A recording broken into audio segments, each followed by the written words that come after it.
peaceful, and this time it will be conclusive. Yeah. So that Anambra will know next governor is going to be. And it's interesting that that happened. I'm also curious to find out, what do you think? Do you think the stance by IPOP had an effect on Ihiala's response to the? It is possible that it had some response, but Ihiala was also one of the towns where unknown gunmen struck. Oh, I see. So Ihiala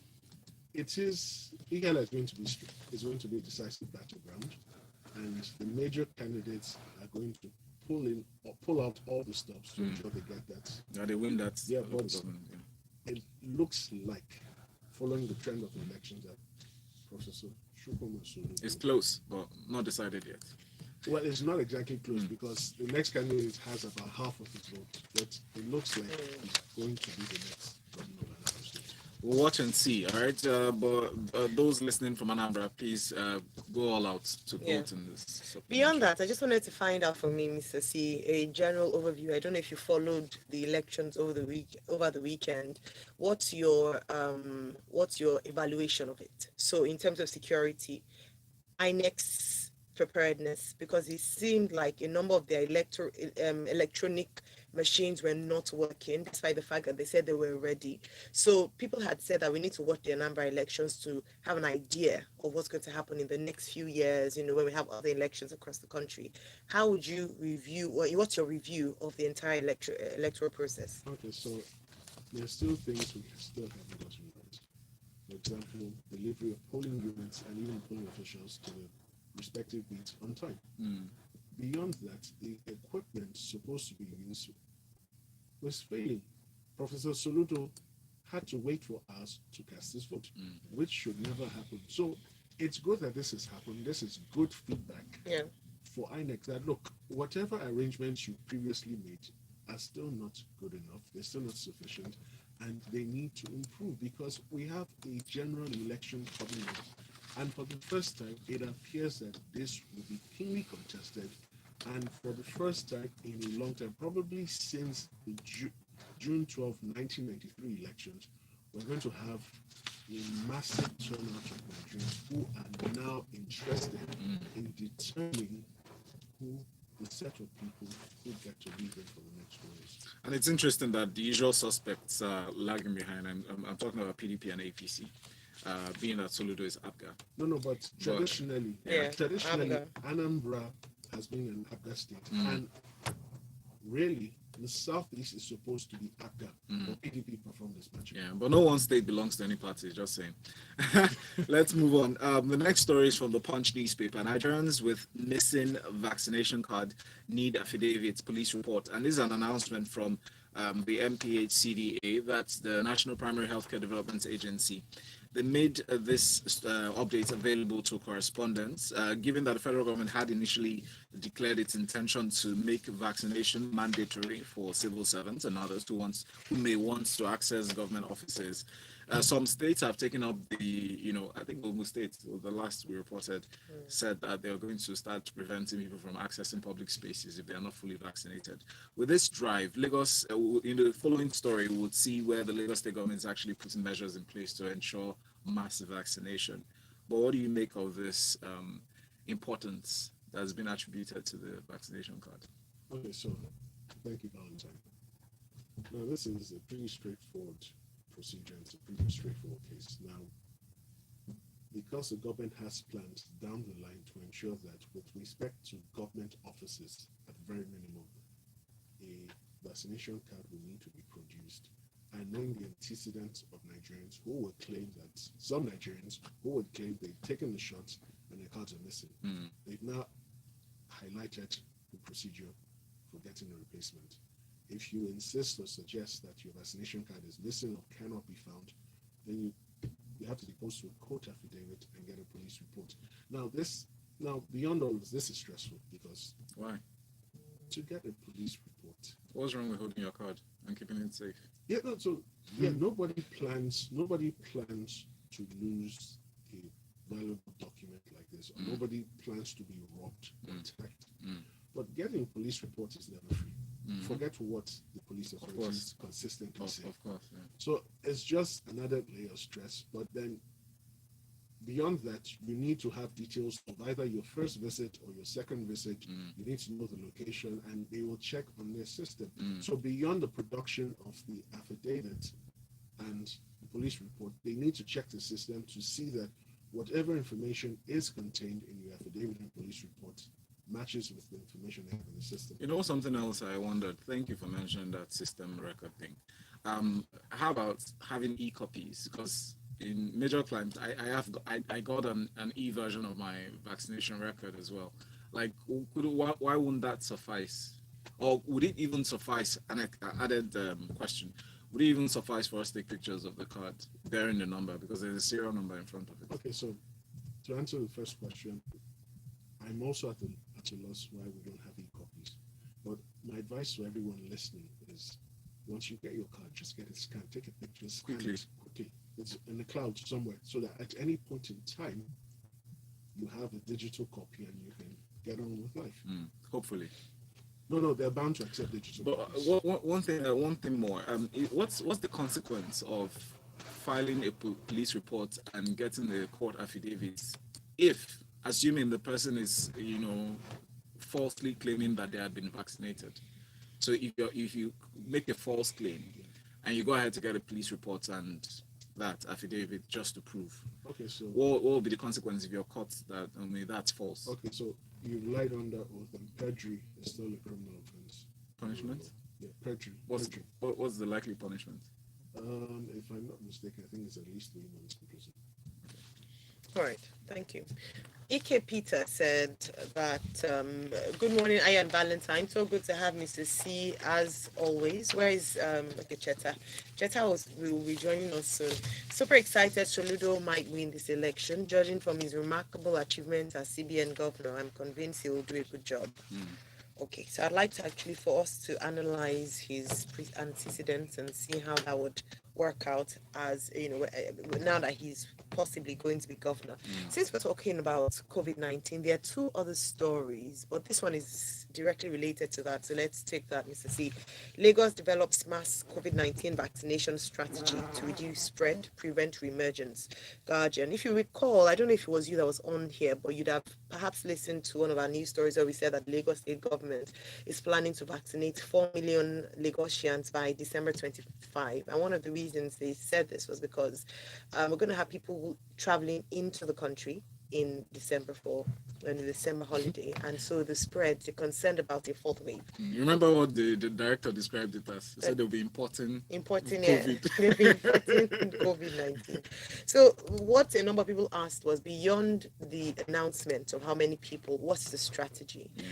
How are they looking or hoping to achieving this? Despite put that side by side with the fact that they said that they're going to allow private hospitals also give the vaccines at a cost of 6,000 naira.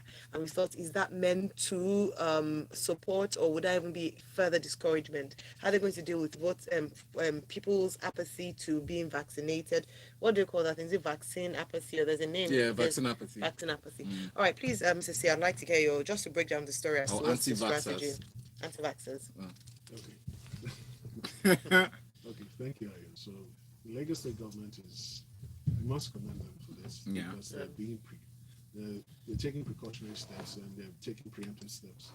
Now, we all know that the last 2 weeks of November and December is traditionally a period where a number of Nigerians who live outside the country return home for the Christmas holidays.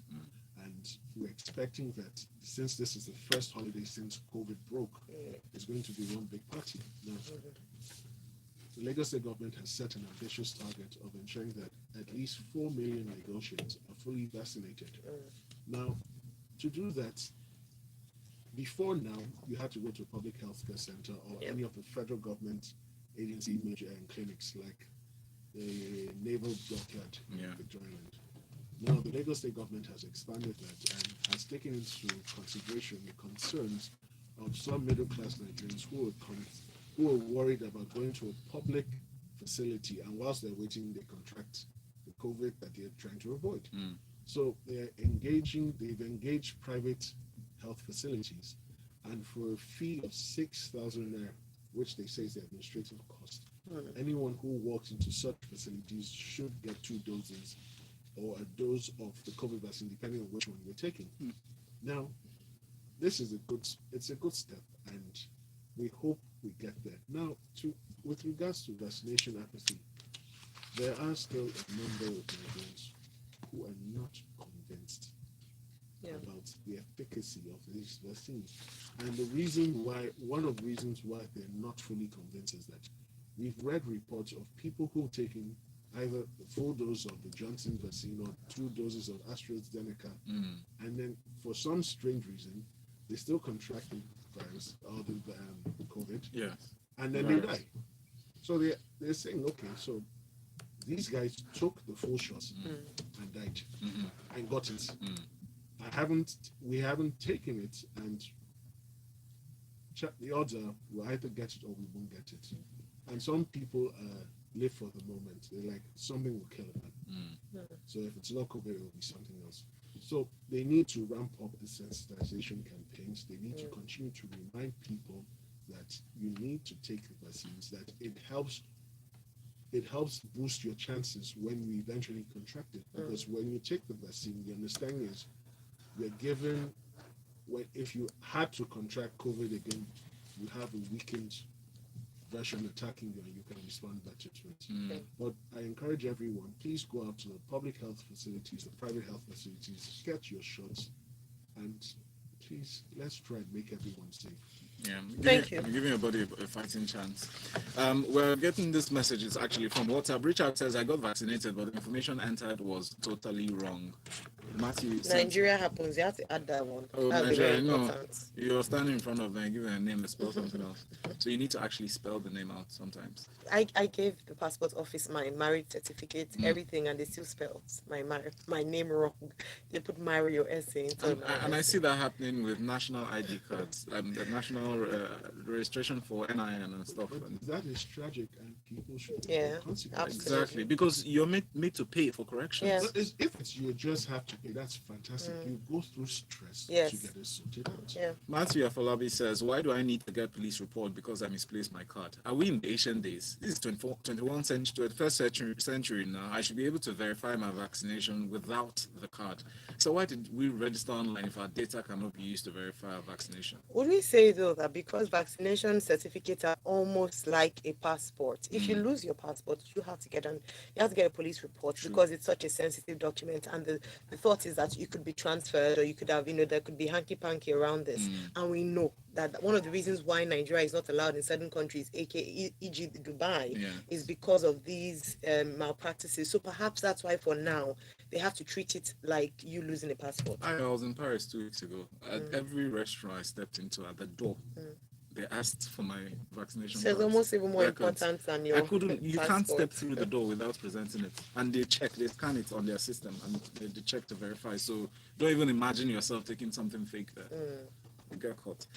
Anyway, third story, actually fourth.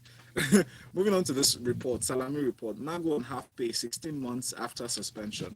Almost 16 months after he was suspended in office, the former Economic and Financial Crimes Commission, the former acting chairman, Ibrahim Magu, is being paid half salary by the authorities. There are 2 allegations here, well, 2 of many allegations.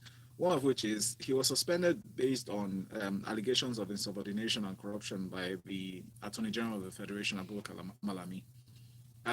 Based on the rule that exists in civil service on interdiction, where a serious case may lead to dismissal, as instituted by an officer, he has been placed on half pay. But his attorney alleging gross misapplication of justice, saying that he's being used as a scapegoat, and also that when the cases were presented in front of the judge, they fell flat on hearing. What are your thoughts regarding this? Okay, so thank you, Valentine. This case speaks to the absurdity that is Nigeria. You accuse a public officer of a number of offenses. You suspend him from office, whilst a panel that was set up to determine whether or not he did commit any of those offenses was still sitting or had just barely finished sitting. You appoint a substantive replacement. and without recourse to that report, you've literally pronounced his guilt. Now, if that is the case, why is he still in public service? Why has he not been dismissed? 2, why 16 months after, is that not more than enough time to produce the report and let us know the findings of the committee? So it is quite tragic, and it doesn't do him any good, because in the intervening period, he was due for promotion and he couldn't be promoted because his status, he's literally in limbo. He's neither here nor there. And we need to determine whether he's still a public officer, whether he's still entitled to half pay or full pay. Because as it is right now, if he ought to be dismissed, why are we still paying him half of the monthly pay? Also remember that he was recommended to be promoted to, he was a commissioner of police to be promoted to assistant inspector. Exactly. So that's also holding him. So it's funny, and that's why I said Nigeria is an absurd place. In one breath, you've accused him of so many offenses, you've appointed his substantive successor, and then in another breath, you now put him up for promotion. So what is it? Was it that he committed the offenses or he did not? Did he step on powerful toes? And if he did, and he's truly innocent, the people that recommended him for prosecution, what has happened to them? So it calls into question the whole move by the Attorney General of the Federation, alleging that he committed all sorts of offenses. At the end of the day, where are the offenses? You know, when you insult your boss, is insubordination. So could that be near the truth? So, okay, so the EFCC chairman is appointed by the president. Yes. Right? And he's supposed to work in closely with the Minister of Justice. So who are his bosses? Time for Maja says, I wonder what happened to the Salami panel to investigate his misconduct and all, but his salary is flowing. Please, I want to apply for government work if these are the benefits. Yeah, it's not naturally flowing if it's half paid though. Yeah, half pay for no work. At least he's not working. Right. So we will not collect half pay for no work. Speaking about that, there's another police officer who is in the same situation, Abakari. Yeah. We still don't know what is happening to him. Yeah. And clearly, he's collecting at least half of his salary. Yeah. Again, what is going on? All right, talking about applying for government work and the benefits, let me just give you this story from the Punch. Global Fund rejects federal government's $5.2 million travel request. The Global Fund has rejected a request by the Federal Ministry of Health for a grant worth $5,243,277 for travels. The organization said the reason for the request could not be justified, and this position was contained in a letter signed by the Global Funds Division Head Grant Management Office. Mr. C, do you think $5.2 million is justified, or is it justified for travel expense? And don't forget that this is not the first time these questionable amounts of money for things like travel, mosquito net, remember the $1 million allocation for mosquito nets that they went to defend and then it's now the health sector. The reason why it's important is because in the past 1 year, people have said that the people who are fleecing the government or siphoning money, leveraging the pandemic and using it to really steal money. And these are examples of this. When you ask if an international organization to give you $5.2 million to travel. Is it that what's the bother for you more? Is it the fact that we're exporting our embarrassment, or the fact that we're actually everything, we're opening our mouths everything is bothersome for these things? In the same report, you just can't take all that. There's a report as well, charging Syrup again is suing the government for the amount of money, and I know we were talking about this for the show, amount of money that has been allocated for travel in the budget 2022. Okay, thank you, Ariel. So, like Valentine rightly said, we're just exporting stupidity. No, it was a question. I was No. I'm stating it out. We're exporting our stupidity and our nonsense to the world at large. The Global Fund is to fight COVID-19. Yeah. So the expectation of a reasonable man is that fight will be conducted within Nigeria. Good. Maybe they want to go and bring the vaccines. How many things, all the travels we've been doing, have we brought any improvements So, back? it just shows what has been going on from time to time. And they must have thought that, oh, it's business as usual, we write any nonsense. So there are no details attached to travels. Where exactly are you traveling to? What is the purpose of the travel? COVID. Okay. Now, $5.2 million at 565, which was the rate on Saturday, is 2.9, at least 2.9 billion naira. Now, he had applied and had been granted the sum of $172.5 million.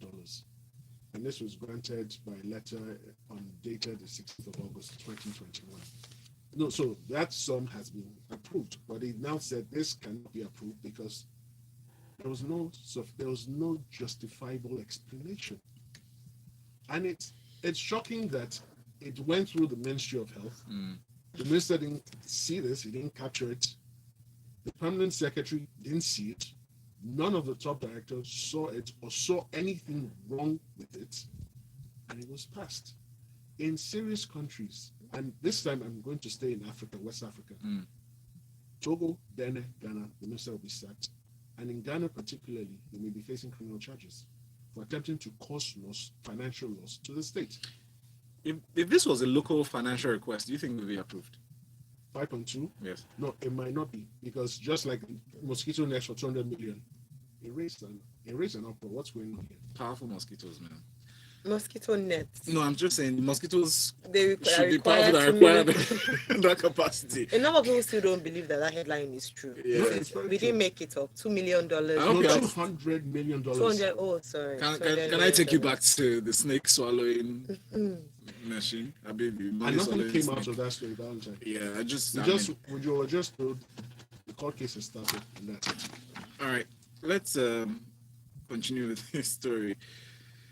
A former Deputy National Publicity Secretary of the All Progressives Congress, APC, Comrade Timmy Frank, has alleged a plot to sabotage investigations into the 21-story building that collapsed last Monday at Gerald Road, Ikoyi, Lagos. We're still updating this. He said in his damning allegation that he claimed that despite the setting up of a panel of inquiry that is constituted by private investigative committee by the governor of Lagos State, he's alleging that the governor of the state has credible information that the files containing relevant approvals and deeds of the plots were now missing from the Lagos State Land Registry, that he should, as a matter of credibility, release or order for the release of these documents that are missing from the registry. Mr. C, what do you think is this cover-up, along with the 4 questions or 4 demands that he made, providing urgent answers to who gave the approval after 4 months of being sealed? Another one, naming the powerful forces behind the property itself. Also asking for the general manager, why the general manager of the Lagos State Building Control Agency was suspended indefinitely, and then who are the individuals that bought properties there. Okay, thank you, Valentine. So it's, first of all, our thoughts continue to go out to the families of those who lost loved ones in that collapse, and for those whose loved ones have not yet been found or whose remains have not yet been found. We hope that as much as possible that those who are yet to be found are found and are found alive. Now, speaking to the story, there's just so much that is not clear about this whole incident.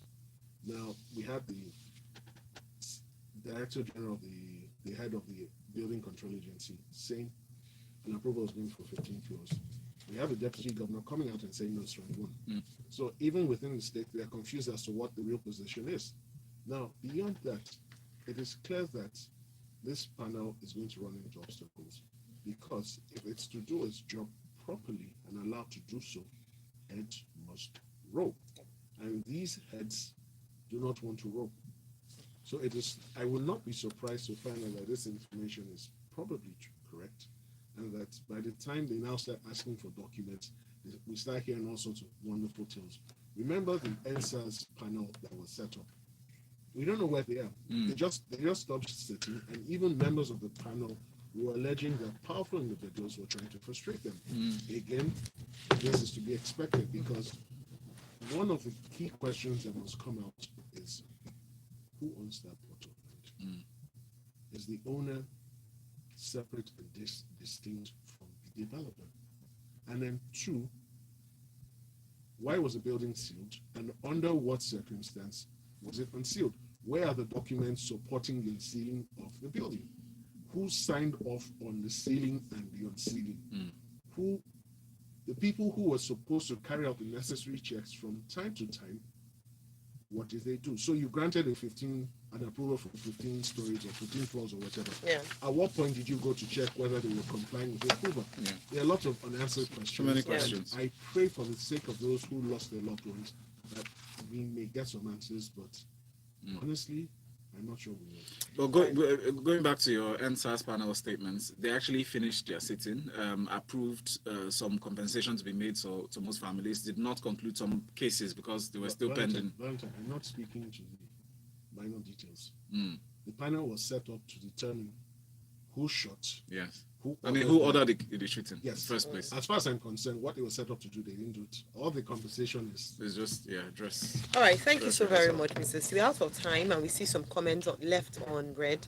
We will read them as we start Lagos Talks 91 in 9 minutes. So stay tuned here, 8:10. And you're talking about Lagos Talks in 9 minutes. I was sharing about Sally, whom I met on Saturday. Oh, yes. I said I was going to talk about Wonderful her. lady, So yeah. thank you, Sal, Thank for you, Sal. listening, and to everyone who listens. It's always a pleasure to meet you and just engage with you off air. But yeah, let's talk Lagos at 8:10 a.m. That's now in 8 minutes. Thank you, Mr. C. Thank you, Ayo. I'm Ayo Myra Essay. I'm Valentine, who will stay with us. Good morning. Thank you, Ayo. Close it, yeah, please. You know how to end it.